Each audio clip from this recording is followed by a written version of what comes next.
So hey my fellow flat earthers, Jeff here, and today I'm going to share with you some of this research I've been doing into sunrises and sunsets on the flat earth. So to begin, let's take a look at this animation that shows how the sun circles the flat earth, creating the time zones. Okay? When the sun is at your longitude, that's going to be solar noon. Solar noon can be around noon. It could also be around 1 in the afternoon, depending on the daylight savings. So like right now, solar noon is actually at 1 p.m. So as you see, as the sun circles around, so do the time zones. And you see how the time changes. Wherever the sun is 1 p.m. Now we could use this model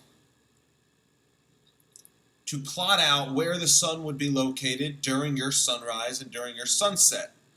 All we have to do is use this fun little website called timeanddate.com.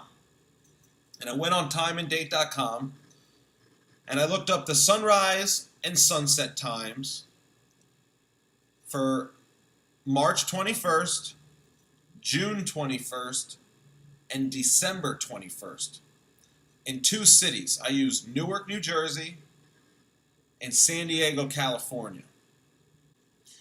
So in Newark, New Jersey, on December 21st, the sun rises at 7:17 in the morning and it sets at 4:32 in the afternoon. And on December 21st, when the sun is over your longitude, it's 12 p.m. It's noon. And we could use this to count out where the sun would be located when it sets. Because if this is 12, this would be 1, 2, 3, 4, 4:30. And because it's December 21st, the sun is going to be located over the Tropic of Capricorn. So that's where I've placed it. I've placed it over the Tropic of Capricorn, 4.5 hours past noon.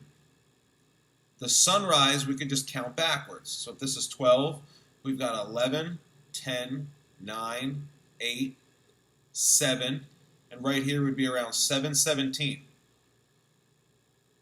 Also on the Tropic of Capricorn. And when you use these lines to connect where the sunrise and sunset is, and connect it to Newark, New Jersey, the lines are the exact same size on this model. And whenever the sun is further away along this circle, along the Tropic of Capricorn, it's going to be nighttime where you are. It's going to be dark. And when the sun reaches this distance away, this line that I've created, that's when you'll be able to see it. Whenever it's this distance or less, the sun will be in your view, and it'll be daytime.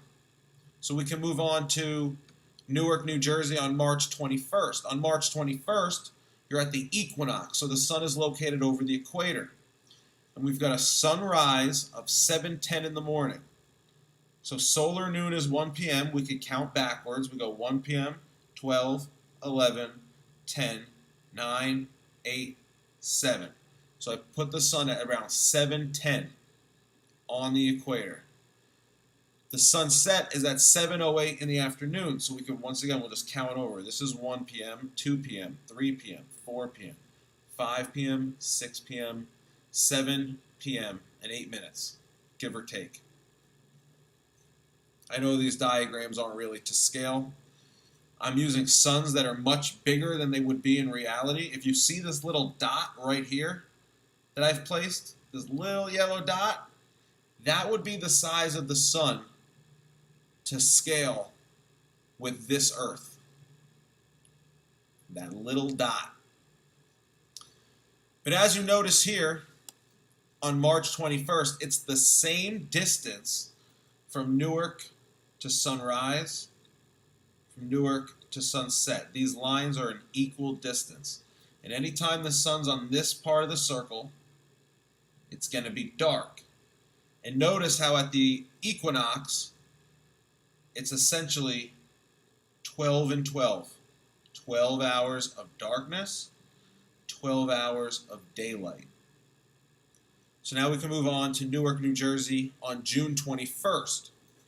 June 21st, we've got a sunrise of 5:26 in the morning. So solar noon's 1 p.m. 12, 11, 10, 9, 8, 7, 6, 5:30 right here. 5:26. And if we count out the sunset, 2, 3, 4, 5, 6, 7, 8:30. About right here.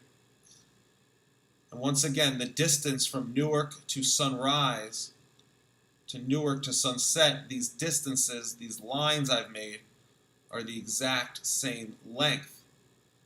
And anytime the sun is outside this part of the circle, it's going to be dark, because it's going to be further than this distance, the distance of this line. And as you see, when I put all three of these dates plotted together, and where the sunrises and sunsets are, every one of these lines I've used to connect Newark to the sun, all these lines are the same size. So that's the distance the sun has to be from you in order for it to be daytime where you are at. If the sun is further than that distance, you're going to be experiencing nighttime. So you see, in Newark, New Jersey, on December 21st, March 21st, June 21st, the sunrise is always the same distance away from you, and the sunset is always the same distance away from you. So let's move on to San Diego, California. I've plotted out San Diego, California on December 21st. You see the sunrise, you see the sunset.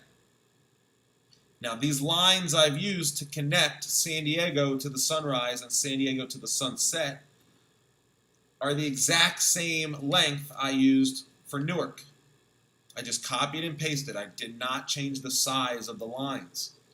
It's a simple copy and paste and a rotation of the line. As you see, it looks like from San Diego you'd be able to see the sun a further distance away than you would be to see the sunrise. Now I can only guess this is because when you're looking at the sunset, you're looking over flat water, where if you're looking at the sunrise, you're looking over the entire country. You're looking over all the mountains and stuff. So you can see further over water than you can over land. To me, that's just common sense. Here you see San Diego, California on March 21st. Once again, I've plotted out sunrise and sunset. And this distance, this line, is the same size as all the rest. Here you see June 21st, sunrise and sunset connected to San Diego, California. Anytime the sun's on this part of the circle, it's going to be daytime, and anytime it's on part of this part of the circle, it's going to be nighttime. And here you see I plotted out all three dates on the same map, and all these lines are the same distances away. The sun's in and out spiral is what creates the seasons and the longer and shorter days. Now when it's at its innermost circle, it's also highest in the sky. When it's at its Tropic of Capricorn rotation, it's in its lowest point in the sky. So picture like a dome shape, like an upside down bowl over this circle. At the top of the bowl, the elevation is going to be higher than at the sides of the bowl. So you'll be able to see the sun from a greater distance during summer because the sun's actually higher in the sky, so we'll be able to see it for a longer period of time.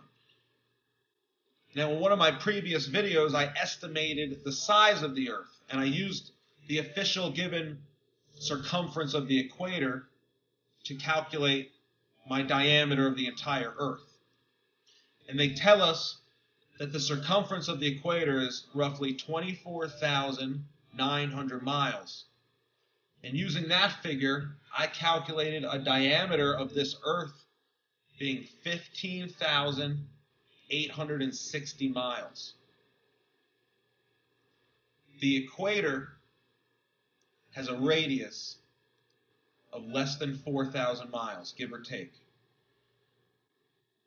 So when the sun is circling past the equator between September 21st and March 21st, the sunlight is not going to reach the North Pole.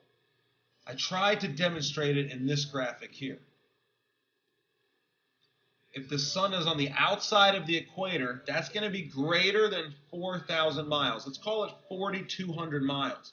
This line I've used to connect the sun to the North Pole, that's the same length. It's the same line I was using before to connect the sunrises and the sunsets to Newark and San Diego.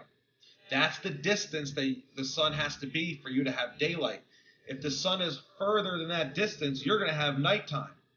So if you look at this, at the North Pole, between September 21st and March 21st, it's going to be pretty much 24 hours of darkness because the sun is outside your distance.